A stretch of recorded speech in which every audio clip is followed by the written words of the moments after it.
मेरा नाम है राहुल शर्मा। स्वागत है आपका द एग्जाम यूनिट में।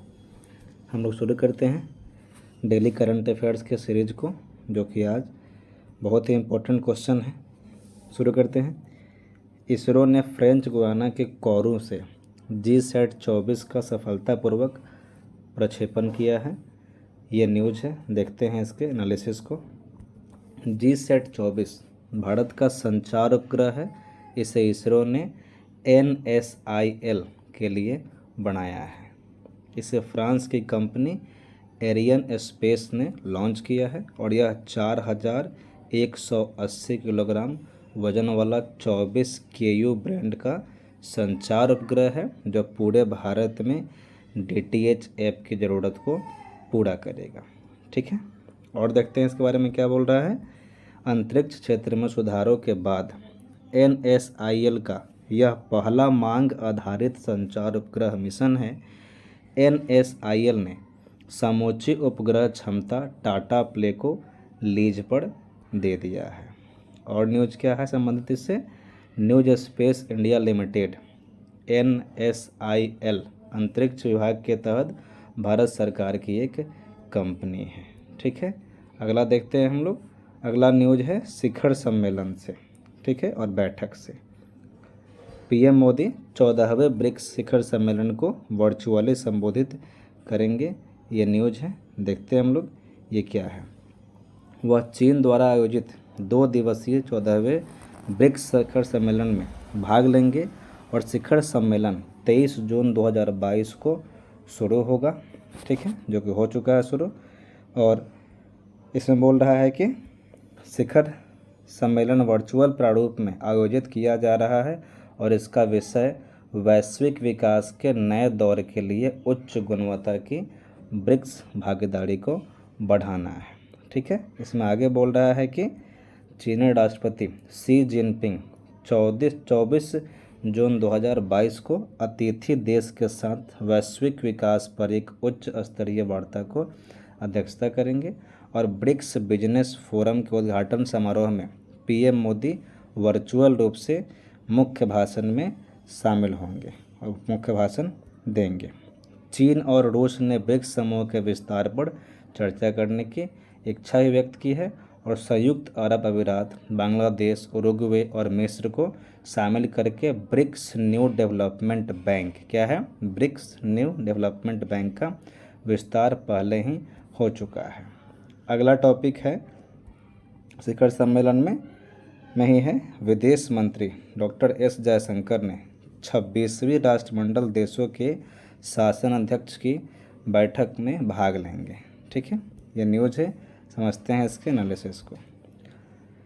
डॉक्टर S जयशंकर 26वें राष्ट्रमंडल देशों के शासनाध्यक्षों के बैठक में भारतीय प्रतिनिधित्व मंडल का नेतृत्व करने वाले के लिए रवांडा के 4 दिन की यात्रा पर हैं और 26वीं राष्ट्रमंडल देश के शासन अध्यक्ष की बैठक 20 से 25 जून 2026 तक किंगाली रवांडा में आयोजित किया जा रहा है। ठीक है, क्या है इसका मायने, देखते हैं। डिलीवरिंग ए कॉमन फ्यूचर, कनेक्टिंग, इनोवेटिंग और ट्रांसफॉर्मिंग शिखर सम्मेलन इसका विषय है। ठीक है, राष्ट्रमंडल सदस्य देशों के प्रतिनिधि जलवायु परिवर्तन, खाद्य सुरक्षा और स्वास्थ्य मुद्दे सहित विभिन्न वैश्विक मुद्दों पर चर्चा करेंगे। और यह देखा गया है इसमें कि ये हमारे विदेश मंत्री राष्ट्रमंडल सदस्य के देशों से अपने समकक्षों के साथ कई द्विपक्षीय बैठक भी करेंगे, जो इनके जो वहाँ के जो विदेश मंत्री होंगे उनके साथ मिलकर के ये बैठक करेंगे। और क्या बोल रहा है कि भारत राष्ट्रमंडल में सबसे बड़े योगदानकर्ताओं में से एक है और यह राष्ट्रमंडल के सदस्यों के साथ अपने संबंधों को गहरा करने के लिए प्रतिबद्ध है। ठीक है, अब समझते हैं कि राष्ट्रमंडल देश होते क्या हैं। यह 54 देशों का एक स्वैच्छिक राजनीतिक संगठन है और इस संघ के अधिकांश देश ब्रिटिश साम्राज्य के उपनिवेश थे, यानी कि गुलाम थे। वही लोग आज इसमें शामिल हैं और इसका मुख्यालय जो है वो लंदन में है। अगला देखते हैं। अगला पॉइंट है हम लोग का राष्ट्रीय समाचार से। विज्ञान एवं प्रौद्योगिकी मंत्री डॉक्टर जितेंद्र सिंह ने उधमपुर जम्मू और कश्मीर में भूकंप विज्ञान वेधशाला का उद्घाटन किया है। क्या है समझते हैं इसको। बोला ये जा रहा है कि उधमपुर में भूकंपीय वेधशाला पृथ्वी की पपड़ी यानी कि क्रस्ट सबसे ऊपरी भाग को, पृथ्वी के सबसे ऊपरी भाग को क्रस्ट बोलते हैं, कि आंतरिक गतिविधियों से संबंधित डेटा रिकॉर्ड करेगी और क्षेत्र में भूकंप की निगरानी में मदद करेगी।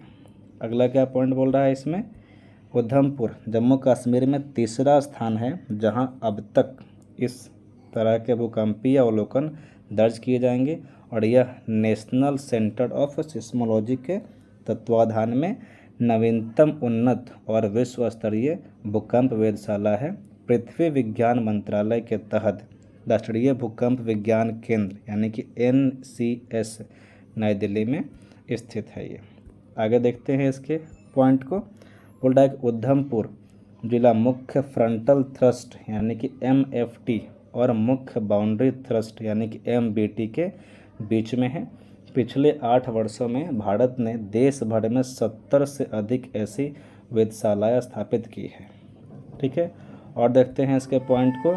सरकार अगले 5 वर्षों में, देखते हैं अगले पॉइंट को इसमें, सरकार पिछले 5 वर्षों में ऐसे 100 और भूकंप विज्ञान केंद्र स्थापित करने की योजना बना रही है जिससे जांच हो सकेगा भूकंप के बारे में। इन केंद्रों को भूकंपीय माइक्रोजेनेशन पहल के हिस्से के रूप में स्थापित किया जा रहा है और इसका मुख्य उद्देश्य भूकंप रोधी संरचनाओं और बुनियादी ढांचे के लिए भू तकनीकी और भूकंपीय पैरामीटर बनाना है।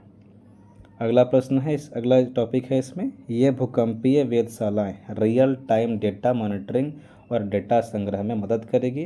कहाँ किस तरह के भूकंप आए हुए हैं और आए हुए थे।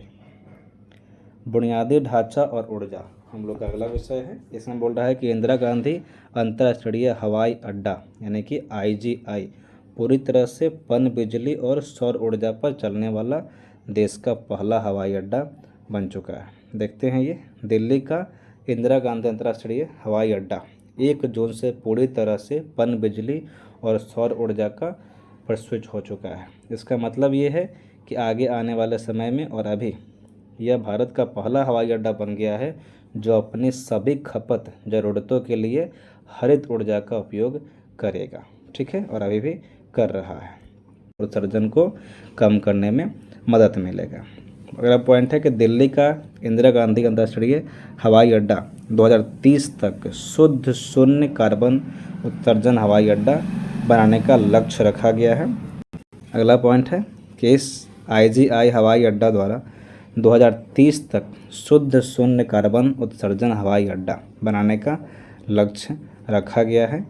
अगला है हमारा महत्वपूर्ण दिवस के रूप में, जिसमें है कि विश्व वर्षा वन दिवस 22 जून को हर साल मनाई जाती है। देखते हैं क्या मतलब है इसका। विश्व वर्षा वन दिवस हर साल 22 जून को मनाया जाता है और इसे रेन फॉरेस्ट पार्टनरशिप द्वारा उष्णकटिबंधीय वर्षा वनों में संरक्षित करने के लिए शुरू किया गया था। और बोल रहा है इसके बारे में कि अगर इसके थीम की बात करें, थीम पूछता है किसी भी एग्जाम में, तो थीम है इसका द टाइम इज़ नाउ। क्या है? The time is now. अगला पॉइंट बोल रहा है कि पहली बार विश्व वर्षा वन दिवस 22 जून 2017 को मनाया गया था। बोल रहा है कि विभिन्न संगठन पर्यावरण के प्रति उत्साही और गैर सरकारी संगठन वर्षा वनों के बारे में लोगों में जागरूकता पैदा करने के लिए इस दिन को मनाया जाता है। आगे देखते हैं इसमें क्या है। बोल रहा है कि वर्षा वन पृथ्वी की सतह के लगभग 6% को कवर करते हैं, लेकिन इसमें पेड़ों की संख्या 750 से अधिक प्रजातियां हैं, पक्षियों की 400 प्रजातियां हैं और तितलियों की 150 प्रजातियां हैं। अगला पॉइंट बोल रहा है इसमें कि समाचार और व्यक्तित्व से रूसी पत्रकार दिमित्री मुराटो ने यूक्रेन के बच्चों की मदद के लिए अपना नोबेल शांति पुरस्कार बेचा है। क्या मतलब है इसका, देखते हैं। 2021 के नोबेल पुरस्कार के सह विजेता दिमित्री मुराटो ने अपना नोबेल पुरस्कार रिकॉर्ड $103.5 मिलियन में बेच दिया है ताकि वह यूक्रेन के बच्चों को मदद कर सके। उन्होंने यूक्रेन के युद्ध में विस्थापित हुए बच्चों की मदद करने के लिए विश्व शरणार्थी दिवस पर अपने पदक की नीलामी की है। उन्होंने फिलीपींस की मारिया रसा के साथ 2021 में नोबेल पुरस्कार का जीता था। अगला है भारतीय राज्य व्यवस्था से। चुनाव आयोग द्वारा पंजीकृत राजनीतिक दलों की सूची से 111 गैर मौजूद दलों को हटा दिया गया है। क्या होता है ये समझते हैं। बोल रहा है कि एक सत्यापन अभ्यास के दौरान चुनाव आयोग ने अपने रजिस्टर से 111 पंजीकृत गैर मान्यता प्राप्त राजनीतिक दलों को हटाने का आदेश दिया है। सत्यापन के दौरान इन पार्टियों को अंतहीन पाया गया है, यानी कि ये जो है वो रजिस्टर्ड नहीं है। बोला जा रहा है कि चुनाव आयोग द्वारा उनके पत्ते और संचार विवरणों को सत्यापित करने के लिए भेजे गए पत्र बिना प्राप्ति के वापस हो गए।